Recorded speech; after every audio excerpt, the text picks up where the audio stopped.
Bangla Info News Update. ইংরেজির budget প্রস্তাব তো আজকে পেশ হলো।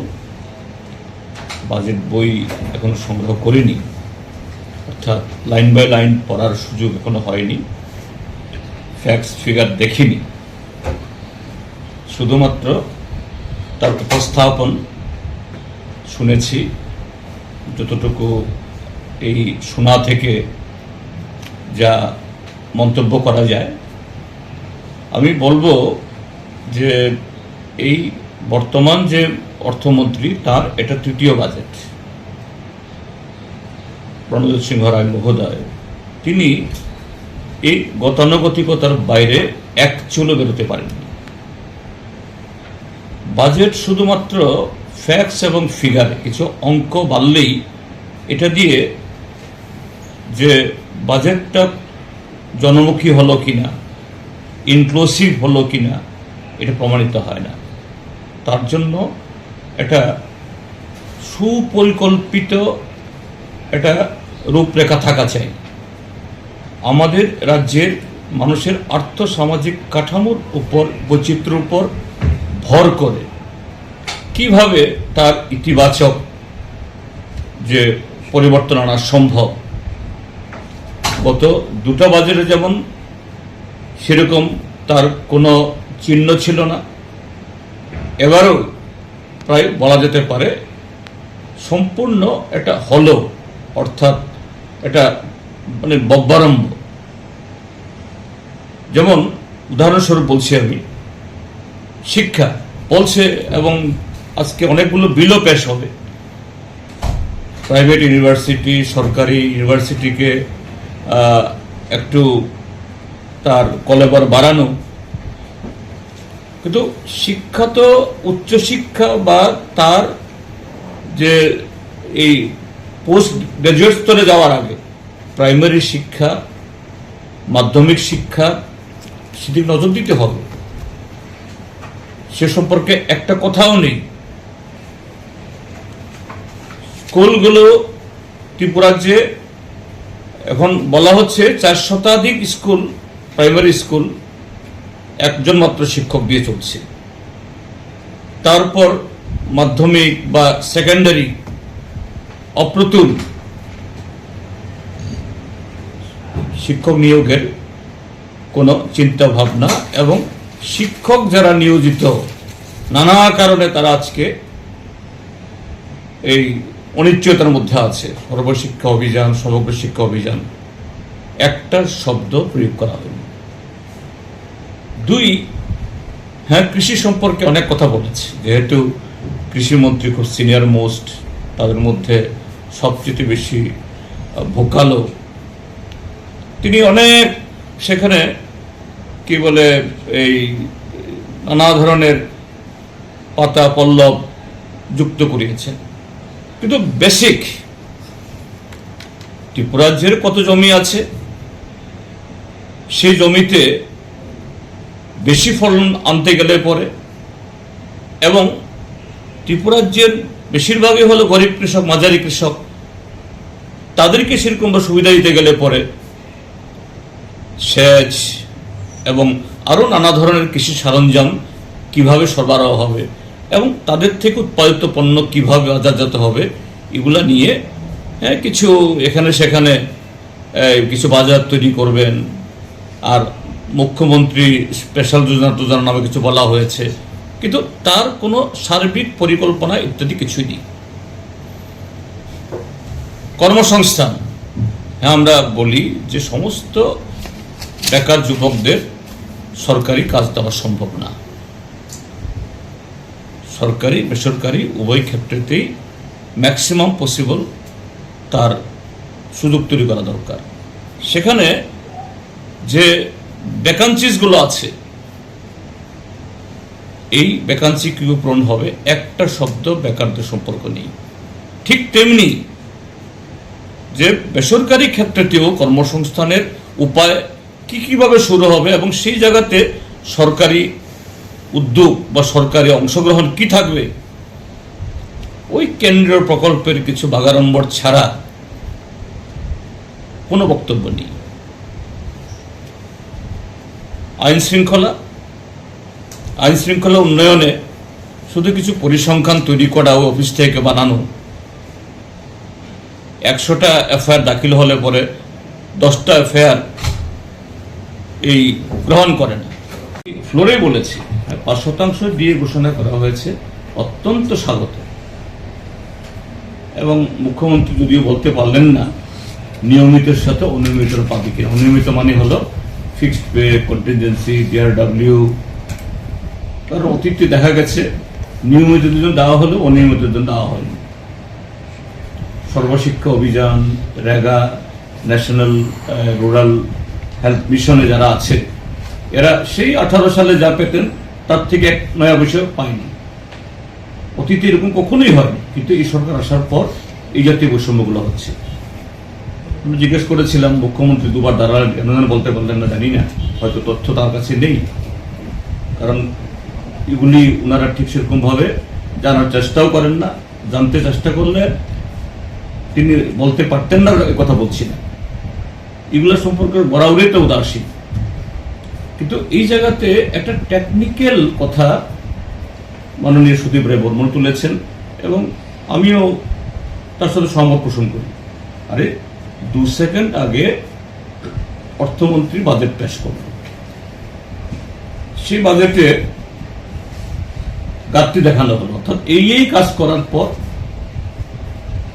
যে টাকা এখন ধরা আছে, যে আয় হবে বলে অনুমান করেছে, কেন্দ্রীয় খাত থেকে এত টাকা পাবে, রেভিনিউ থেকে পাবে এত টাকা উঠবে, আর এই টাকা পেয়ে আমি এত খরচ করব, এটা আনুমানিক। এটা সব সরকারি ক্ষেত্রেই হয়, তাদের ক্ষেত্রেও হবে, এটা আলাদা কথা বলছি না। তো এটা তো ঘাটতি বাজেট। অর্থাৎ এই কাজ করতে গিয়ে তুমি যে খরচ ধরেছ, এই খরচ করার জন্য তোমার আয়ের ক্ষেত্রে ধরা হয়নি। এখন ধুম করে তার 2 সেকেন্ডের মধ্যে মুখ্যমন্ত্রী বলে ফেললেন যে আমি 5% দিয়ে ঘোষণা করলাম, এতে আরো 500 কোটি টাকার বেশি লাগবে। তা তোমার ঘাটতি বাজেটে যুক্ত হলো। তো এটা সম্পূর্ণ একটা প্রচলিত যে কনভেনশন, এ থেকে আলাদা। আরে তোমার এত বাহবা করাতে, তুমি তো 25 তারিখ বললেও তোমার বাহবা থাকবে, শেষ দিন যেদিন এই বাজেট পেশ হয়ে যাবে তারপর তুমি বলো না হ্যাঁ এই খরচটা এর সাথে যুক্ত হবে। তাহলে এখন যে আমরা আলোচনা করব, আগামী 19 তারিখ থেকে আলোচনা শুরু করব, কি আলোচনা করব? কারণ আমাদের সামনে তুমি ঘাটতি ধরেছে 200 কত কোটি টাকা ঘাটতি ধরেছে, কিন্তু ঘাটতি তো 200 না, মুখ্যমন্ত্রীর ঘোষণা সহ এই ঘাটতি আরো 500। কিন্তু এই কথাটা কাগজপত্রে নেই।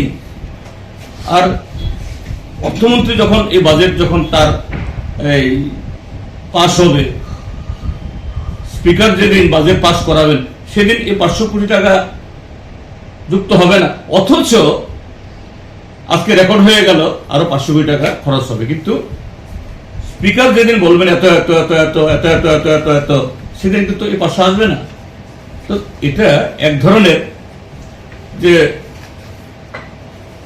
প্রচলিত যে এই বিধানসভার যে নিয়ম কানুন, এটাকে সাইলেন্ট করা না। আমি বুঝি না, ঠিক আছে ডাক্তার মানিক শাহ, মাননীয় মুখ্যমন্ত্রী মহোদয় এবং প্রণজিৎ সিংহ মহোদয়ের পক্ষেও এগুলি একটু ওনারা নতুন, না বোঝাটা কোনো অপরাধ কিছু না।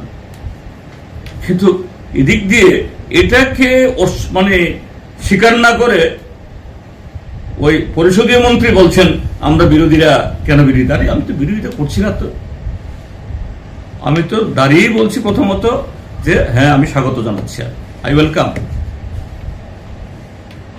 কিন্তু এটাও বলুন যে কত শতাংশ বকেয়া, এখন ডিউ কত? আমার জানা মতো 22% পাওনা, তুমি দিচ্ছ 5%, আরো 17% পাওনা। এই 5% লাগু হওয়ার পরও আরো 17% পাবে। এবং মাননীয় মুখ্যমন্ত্রী কিন্তু কবে থেকে লাগু হবে এটাও বলেনি, বলেছেন বলেছেন। হ্যাঁ, ফার্স্ট আচ্ছা, ভালো, থ্যাংক ইউ। কিন্তু হলেও আরো 17% বকেয়া থাকবে, এটাও বলা উচিত। তিনি যদি ভাবা করাবেন এটাও বলুন আপনি। আচ্ছা, এই খরচটা কি বাজেট বরাদ্দের বাইরে মনে হচ্ছে? না, এখন এখন শুনো, বাজেটে কি হয়, বাজেটে একটা সবসময় একটা প্রস্তাব নিয়ে আসা হয়, কিন্তু সরকার মনে করলো যে না আমি এই খাতে খরচ করবো, কিন্তু বাজেটে নেই। এটা ওই যে অ্যাপ্রোপ্রিয়েশন যা হয়, যেমন আজকে বাজেট পেশ হওয়ার আগে একটা যে হয় অ্যাপ্রোপ্রিয়েশন, অতিরিক্ত ব্যয় বরাদ্দ, ওই তখন অতিরিক্ত ব্যয় বরাদ্দে অ্যাডজাস্ট করে নেবে, আর কোন তদন্ত হয় না। অর্থাৎ অপরাধীদের একটা স্বর্গরাজ্য। তো কেন এই অবস্থা? এই অবস্থা হওয়ার পেছনে কারণ হলো যে আরক্ষা দপ্তরের যে বিরাট শূন্যতা, এই শূন্যতা পূরণে তাদেরকে আরো কিভাবে দক্ষ করবে, আর আইন শৃঙ্খলা উন্নয়নের সাথে সামগ্রিক গণতান্ত্রিক পরিবেশ, এটাও যে সব দিক থেকে একটার সাথে একটা সম্পর্কিত। এই জায়গায় কর্মসংস্থান, সুস্থ সামাজিক সাংস্কৃতিক পরিবেশ, সুস্থ শিক্ষার পরিবেশ, কাজের পরিবেশ, এগুলি না থাকলে পরে আইন শৃঙ্খলা শুধু একতরফা উন্নয়ন হতে পারে না। তো সবটা মিলিয়েই যে একটা পরিকল্পনার সাথে আরেকটা পরিকল্পনা, অর্থাৎ অর্থনৈতিকের সাথে সামাজিকের, সামাজিকের সাথে শিক্ষার, শিক্ষার সাথে স্বাস্থ্যের কোনো যোগাযোগ নেই। কিছু সুন্দর সুন্দর বাক্য চয়ন, কিছু শব্দের অবতারণা, আর কিছু অঙ্ক, এগুলো বিস্তারিতভাবে স্টাডি করে একদম কোথায় তার ফ্ল।